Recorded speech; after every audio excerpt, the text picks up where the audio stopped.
Welcome to the Explainer.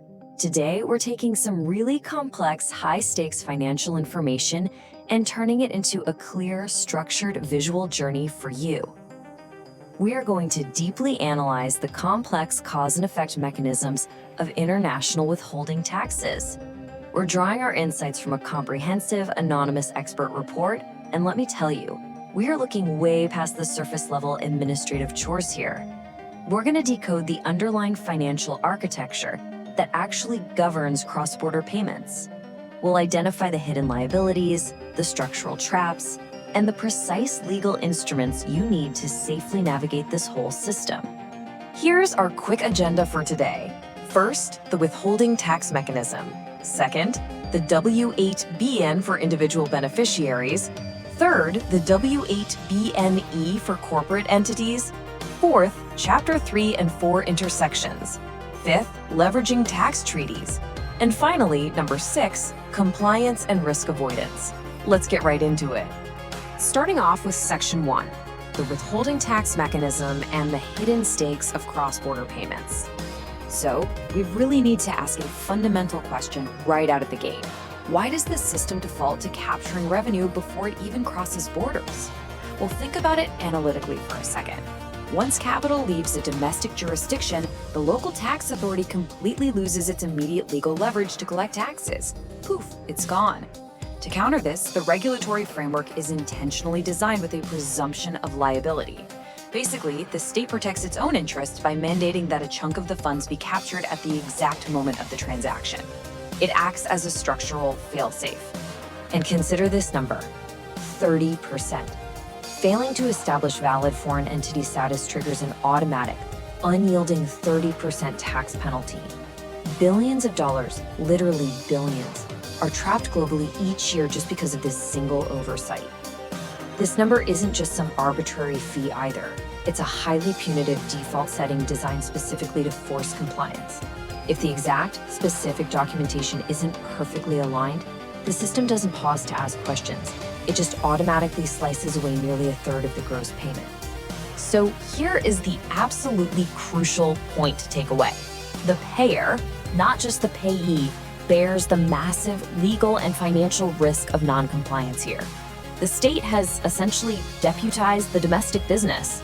As a withholding agent, if you release funds across a border without securing the precise defensive paperwork beforehand, the regulatory body is going to look directly at your balance sheet to recover that 30%. No joke, you become financially responsible for a tax liability that isn't even your own. Moving on to Section 2, W-8BEN, Individual Beneficiaries, and isolating the individual from the entity. Notice the incredibly strict binary classification here. It's basically a massive fork in the road, and using the wrong form instantly nullifies your compliance. An individual operating a disregarded entity, like say a single member structure receiving payments directly, uses the W-8BEN. But if an incorporated business entity is the true beneficial owner, you have to pivot to the vastly more complex W-8BNE. This strict bifurcation forces the payee to accurately declare their legal operating nature right at the very outset of the transaction. Now, here's a really non-obvious detail from the expert report. These forms act as an internal legal shield for the withholding agent during an audit, rather than a direct government filing. Actually, scratch the idea of mailing this off to a central database. You don't do that at all. Instead, you just secure it in your own files.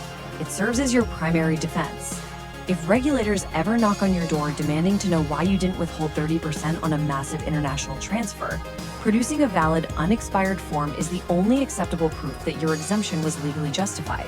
It immediately shifts the conversation from subjective intent to objective documentation. Okay, Section 3, W-8BENE, corporate entities. Let's decode these corporate tax classifications. This definition is vital, folks, because classifying as an active NFFE effectively bypasses convoluted foreign banking regulations that were originally designed to catch hidden money. The expert report makes this super clear. The vast majority of standard operational businesses, like software agencies, consultants, manufacturers, they fall right into this category. By actively claiming this specific status, an entity explicitly signals that it's generating revenue through actual commerce, not through passive investments or sneaky financial maneuvering. That significantly de-risks the transaction for the payer. By properly executing these classifications, foreign entities are essentially mapping their exact legal structure right into the domestic tax framework. It's a precise act of translation. You are explicitly defining who ultimately owns the revenue, what broad regulatory category you fall into for standard income, how you're classified under foreign account tracking laws, and you're providing a verifiable identity number from your home nation. Every single input here is a mandatory piece of this defensive puzzle, removing any ambiguity surrounding the payment. The underlying assumption here is really interesting. Without physical operations or traveling representatives in the domestic jurisdiction, the entity generally escapes domestic tax returns. Merely opening a bank account or routing a digital payment doesn't automatically generate a full tax filing requirement. It's the physical nexus, having an office, having employees, or tangible operations on the ground, that transforms an entity from a passive foreign receiver into an active taxable operator. Let's look at Section 4 now. Chapter 3 and 4, intersections, and navigating these dual regulatory requirements. So notice the dual parallel threats we have here. You face a 30% withholding if either Chapter 3 or Chapter 4 exemptions are incorrectly mapped. Chapter 3 is your traditional mechanism, right? It looks at the type of income generated. But Chapter 4 is a modern surveillance tool focused on the exact nature of the entity receiving the money, aimed at preventing global tax evasion. The mechanism here is ruthless. A failure in either column independently triggers that massive 30% penalty. Because of this, the crucial point is that a 0% rate means absolutely nothing if the corresponding exemption code is mathematically or legally contradictory. You literally cannot just write in 0% because you want to. If you claim an exemption based on a tax treaty, but you code the transaction to a country where no active treaty exists, the automated systems will flag the contradiction immediately. These forms demand absolute structural integrity between the narrative claim you're making and the underlying legal code. Moving on to Section 5, leveraging tax treaties. This is how you legally bypass those default penalties. Following this exact operational sequence transforms a massive tax burden into an optimized legal exemption. It's like a precise combination lock. First, you verify the jurisdiction qualifies. Second, you provide the mathematical proof of existence, the tax ID. Third, you explicitly state exactly which clause of the treaty you are using to limit the benefits. Skipping even one of these steps leaves the vault locked, and that 30% penalty remains totally active. Through this mechanism, it is entirely possible to reduce the withholding rate from 30% all the way down to 0. And no, this isn't a loophole. It's the intended function of international economic cooperation, designed specifically to prevent double taxation. But, and this is a big but, it requires the payer and payee to perfectly execute the bureaucratic choreography required by these regulatory frameworks. The implicit trap here is assuming that just being from a treaty country is enough. It's not. The benefit must be formally demanded on the form. Think about it. The state will never proactively step in and offer you a discount. If a payee from a heavily partnered friendly nation fails to explicitly fill out the treaty claims section, the withholding agent is legally bound to ignore their geography and just enforce the maximum penalty.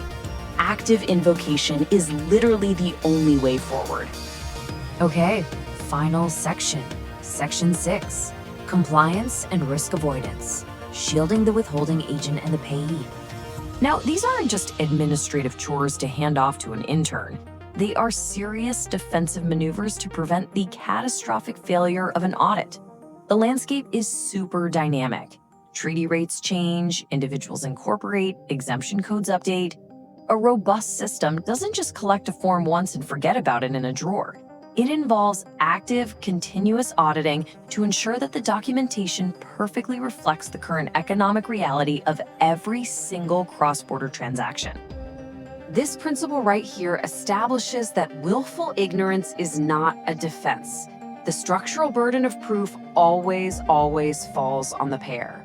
You can't simply accept a flawed form, process the payment, and then claim you were just following the payee's instructions.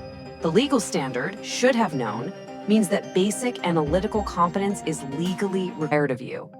If a form is mathematically or logically inconsistent, ignoring it just shifts the entire financial liability right onto your own shoulders. For entities hovering right on the edge of having a physical presence, this is a brilliant, non-obvious tactic. It establishes a legal baseline before disputes even arise. A protective return essentially tells the regulatory body, hey, we believe we don't owe taxes here because we lack a true physical footprint, but we're filing this marker just in case you ever disagree. It acts as this amazing procedural safety net, preserving your right to claim deductions if an audit eventually determines you did, in fact, have a taxable presence. So I want to leave you with this final critical thought today. Are your payment mechanisms actively shielding your capital, or are you unwittingly carrying the tax liabilities of your foreign partners? We've really unpacked the hidden mechanisms and the strict adherence required to navigate international taxation today. The liability is incredibly real, but as we've seen, it's entirely manageable through structured knowledge. Thank you so much for joining this explainer. Keep analyzing those frameworks, and I'll see you next time.